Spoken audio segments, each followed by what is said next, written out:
Je pense qu'il y a beaucoup de jeunes qui, peut-être, ils sont en train de subir la même chose que moi, qui n'osent pas en parler, en fait. J'ai fait cette témoignage pour leur donner du courage qu'ils sont pas seuls, en fait. Qu'il y a des gens qui ont subi la même chose, ils ont osé en parler comme moi aujourd'hui. Je m'appelle Elina, j'ai 20 ans. Je vais vous raconter mon histoire que j'ai vécue depuis toute bébé.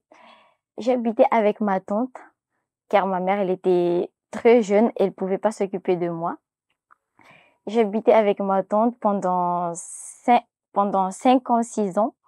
Et ma tante, elle était partie en voyage. Et je restais avec son mari et ses 2 enfants. On est resté pendant une semaine, un jour, un samedi. On allait à l'école coranique avec ces 2 enfants de ma tante. À notre retour de l'école coranique, le mari de ma tante nous appelait un à un. Il nous a dit, il devrait nous apprendre quelque chose. Du coup, il nous appelait un à un dans la chambre. C'est moi le dernier qui était entré dans la chambre. Quand je suis rentrée, et il a pris son truc intime, il m'a mis dans ma bouche et il m'a dit de faire comme si c'était un bonbon. Après, quand sa fille est rentrée dans la chambre, il m'a laissé tranquille et il avait arrêté. Et l'après-midi arrivé, on est retourné à l'école coranique. Et le soir, quand tout le monde dormait, son mari, il venait sur mon lit et il prenait son truc intime, il s'est frotté sur moi. Je faisais semblant de dormir, mais au fond, je dormais pas du tout. Il s'est frotté sur moi jusqu'il a fini et il laissait son super au-dessus sur mon ventre. Après, je le nettoyais et je dormais. Tout le soir, c'était comme ça. Il couchait avec moi. Il s'est frotté sur moi parce que j'étais encore vierge. Il s'est frotté sur moi pendant 2 semaines. Il y avait personne à la maison. Ses enfants, ils étaient chez la voisine à côté. Du coup, il y avait juste mon tonton et moi. J'ai gardé un film. Après, il m'avait appelé dans la chambre.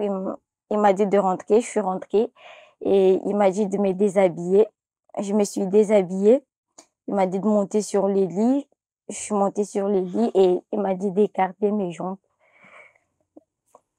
Et j'ai écarté mes jambes. Après, il est venu sur moi, il commence à me toucher et il s'est frotté sur moi. Et il continue de le mettre tellement j'ai eu mal, j'ai crié. Et il a pris un châle, il l'a attaché sur ma bouche. C'est là que, c'est là qu'il m'a viergé. J'ai coulé beaucoup du sang et c'est là qu'il m'a laissé. Il m'a dit d'aller faire de l'eau chaude et de me nettoyer avec. Et je me suis allée me nettoyer avec de l'eau chaude et il m'a dit maintenant tu es devenue une femme. Du coup, tout le soir, tu es obligée de coucher avec moi parce que tu es en train d'aider ta tante parce qu'il n'est pas là. Si ta tante n'est pas là, c'est ton devoir de l'aider, genre de coucher avec lui. Tout le jour, j'ai couché avec lui. Tout le soir, j'ai couché avec lui. Quand ma tante elle est revenue, je n'osais pas en parler. Et un jour, quand j'avais 7 ans, 6 ans, 7 ans, ma mère, elle est venue me chercher et en même temps, elle était enceinte. Du coup, elle est venue me chercher. On est parti habiter au sud, moi et ma mère et son mari. Je me suis dit, voilà, enfin, et mon cauchemar est terminé. Mais non, c'était juste au début de mes cauchemars, en fait. Du coup, j'habitais avec ma mère. Tout allait bien. C'est là qu'elle a accouché. Elle a eu une petite fille. Et elle a commencé à changer. Elle a commencé à me maltraiter. Elle me frappait. Elle me donnait pas à manger. Je dormais par terre avec le mari de ma mère. Et ma mère, elle dormait sur le lit avec son bébé. Parce que là où on habitait, c'était juste une chambre. Il n'y avait pas beaucoup de lits. Du coup, je dormais par terre avec le mari de ma mère. Et ces jours-là, quand il est rentré, il était tellement bourré. Il me touchait, il me caressait, je réagissais pas en fait parce que je me suis dit c'est tout à fait normal parce que chez ma tante, mon oncle me faisait la même chose. Peut-être ici je fais pour aider ma mère, c'est la même chose en fait. Du coup, il me touchait, il s'est frotté sur moi. Après quand il l'a mis, il a vu que j'étais pas. Du coup, il a couché avec moi. Et je pense que ma mère, elle a attendu parce qu'il était là où le lit que ma mère dormait, on était juste en bas, moi et son mari.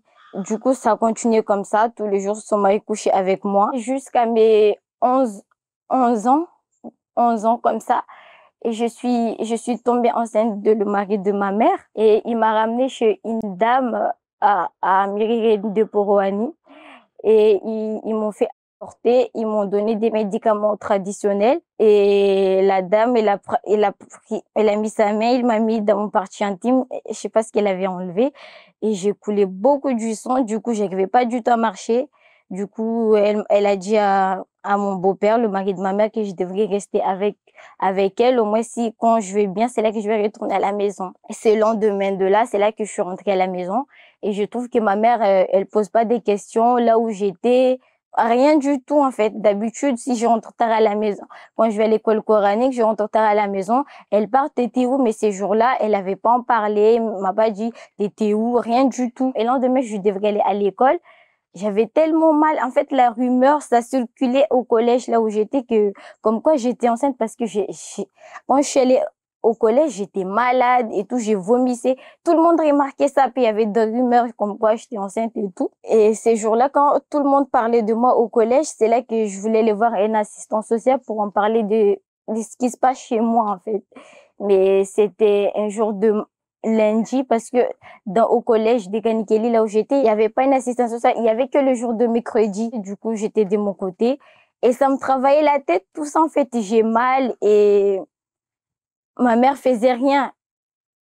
Du coup, quand je suis rentrée à la maison, j'ai dit à ma mère ce qui s'est passé, ce que son mari m'a fait. Il m'a ramené de tel endroit et elle a rien dit. Il m'a dit, ouais, c'est la dernière fois et la première fois que je t'attends dire ça et j'ai pas envie que ça circule dans les oreilles de la famille de mon mari. Du coup, ça reste entre nous, genre entre ma mère et moi et son mari.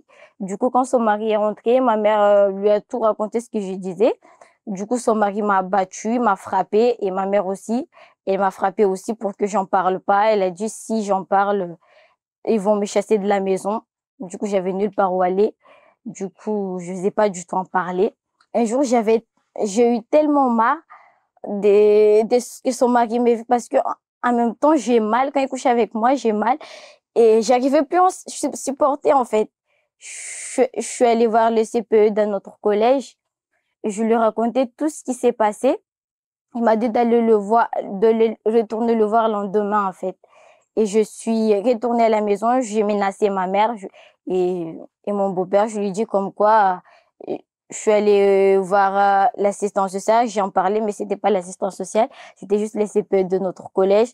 Et c'est là qu'elle était tellement en colère, ils m'ont frappé et ils m'ont chassé de la maison, en fait. Le mari de ma mère disait à ma mère, tu devrais choisir entre ta fille et moi. C'est là que son mari a dit, de toute façon, c'est même pas ta vraie fille, c'est pas ta fille. Du coup, c'est là que j'ai découvert que la dame moi qui pensais que c'était ma mère, c'était même pas ma mère. Du coup, je suis allée voir une copine qu'on était dans la même classe. Je lui racontais ce qui s'est passé. Il me dit, ben, viens dormir chez moi. Je suis allée dormir chez eux. J'ai raconté à sa mère ce qui s'est passé. Et ces jours-là, on est allé à l'école et il m'a dit comme quoi sa mère veut pas que je dors là-bas parce que on voulait pas de problème et tout avec la gendarmerie. Du coup, j'étais au portail, j'avais nulle part où aller. Après, il y avait une copine aussi. On était toujours dans la même classe parce que je lui racontais un peu mon histoire. Et il m'a dit, viens, on va aller chez moi. Tu vas raconter à ma mère ce qui se passe. Le lendemain, on va aller au commissariat de Mamoudzou. C'est là je suis allée chez elle et sa mère, elle a réagi vraiment mal. Elle a dit, ouais, je veux pas de problème avec ta famille ni avec la gendarmerie. Je veux que tu partes de chez moi. C'est là qu'il a menacé sa fille. Il a dit, ouais, pourquoi tu l'as ramenée chez nous?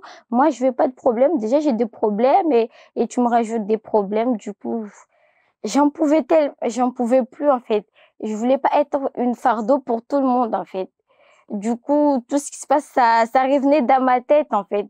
Du coup, j'ai pris un couteau chez ma copine et je me suis poignardée dessus. Et c'est là que je coulais beaucoup du sang et je me suis évanouie. C'est là qu'on m'a ramenée à l'hôpital. Et arrivant à l'hôpital, il y avait des psychiatres, des psychologues sont venus me parler et, et ils voulaient le numéro de ma mère. Du coup, ils avaient appelé ma mère. Elle est venue une fois me voir à l'hôpital. Il m'a dit comment tu vas. Je lui ai dit, il m'a dit, est-ce que tu as parlé de ce qui s'est passé à la maison? J'ai dit oui, j'ai tout raconté. Après, il m'a dit à partir d'aujourd'hui, car tu as découvert que t'es pas ma fille, oui, t'es pas ma fille. C'est là qu'elle m'a expliqué comme quoi elle était la sœur de mon père, mais elle n'arrivait pas à avoir d'enfant. C'est pour ça qu'elle m'a pris chez mes parents, que moi je connais pas. Jusqu'à aujourd'hui, je connais pas qui mes vrais parents.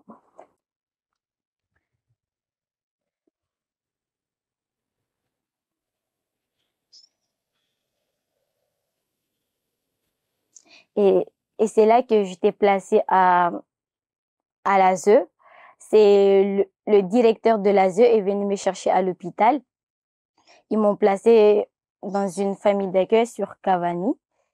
Et je suis restée là-bas tellement on était beaucoup dans la famille d'accueil. On m'a fait transférer dans une autre famille d'accueil au nord. Et je suis restée là-bas pendant 6 mois. Et ça se passait très mal. C'est là que je suis allée voir un psychologue de l'ASE. Euh, je lui en parlais. Il m'a dit, je vais essayer de trouver une solution. C'est là qu'on m'a transférée dans une foyer d'accueil sur Petite Terre. Et là-bas aussi, ça s'est mal passé parce que il y avait un éducateur. Elle avait renversé une des jeunes avec la voiture. Du coup, on nous a fait sortir de là-bas, nous tous. On était 3. On nous a placés à Tsunzu. Et là-bas aussi, ça s'est mal passé. On m'a transféré dans une autre foyer d'accueil sur Basmaïti Maïchana Onono. Et aussi là-bas, ça s'est mal passé aussi. Et on m'a transféré sur Poroani.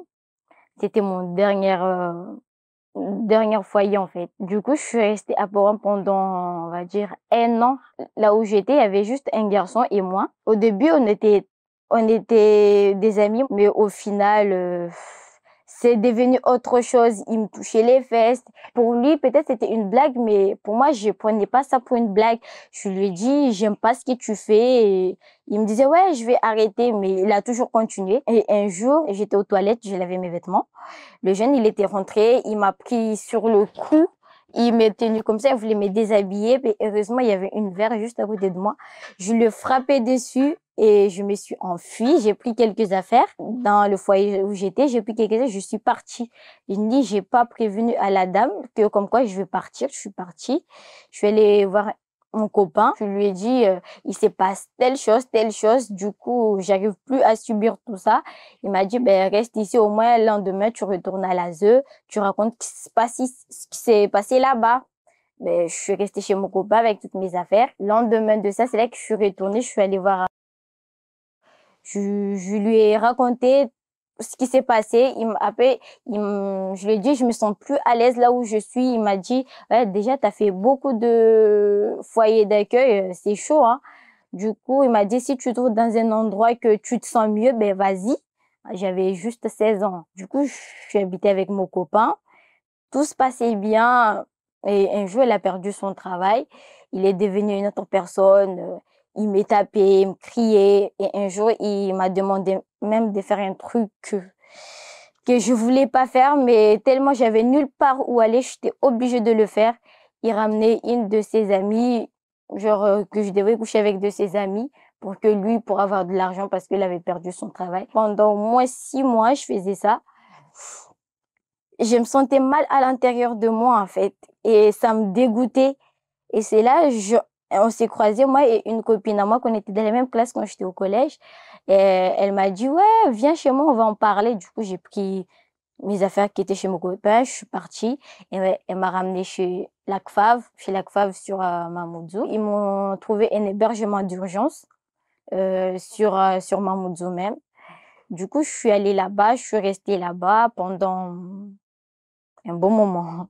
Je suis restée là-bas et en même temps, je me suis dit, je peux pas rester comme ça sans rien faire. Du coup, je me suis inscrite dans un site sur Internet. Là que je trouvais un travail, je regardais des affaires comme babysitting. Jusqu'à mon séjour au hébergement d'urgence est fini, j'ai cherché une maison. Du coup, il y a une des copines à moi, ils faisaient un colloque. Du coup, ils m'ont proposé de venir habiter avec eux. Je suis allée habiter avec eux. Et jusqu'à maintenant, je suis toujours là-bas. Je vis très mal parce que j'ai du mal à dormir. En fait, je dors pas la nuit. Je fais tout le temps de cauchemars. Ou deux fois, parce que je t'ai suivi au CMP aussi. Ils m'ont donné un médicament, ça s'appelle comment déjà? Avant de dormir, je suis obligée de prendre ces médicaments-là pour me calmer, en fait, pour dormir. Sinon, j'arrive pas à dormir. Je fais le cauchemar. Sur relation, avoir un copain, c'est trop dur pour moi, en fait. Parce que moi-même, quand on me touche et en fait, je deviens, comment dire, agressif, en fait, parce que j'ai du mal à faire confiance aux hommes, en fait. Ce que j'espère, c'est de la justice. La justice, ils sont condamnés on le met en prison parce que ce qu'ils ont fait, c'est pas normal, parce qu'il y a personne qui a réagi, ni l'ASE, ils ont pas réagi, ni personne. Du coup, moi, je savais pas comment aller porter plainte parce que je me suis dit que voilà, car les œufs, ils ont rien fait. Moi aussi, je sais pas où aller pour aller porter plainte. Je pense il y a beaucoup de jeunes qui, peut-être, ils sont en train de subir la même chose que moi, qui n'osent pas en parler, en fait. J'ai fait cette témoignage pour leur donner du courage qu'ils sont pas seuls, en fait. Qu'il y a des gens qui ont subi la même chose, ils ont osé en parler comme moi aujourd'hui. Actuellement, je suis bénévole dans une association et il m'accompagne dans mon démarche administrative et aussi dans mon démarche pour avoir de la justice contre mes agresseurs.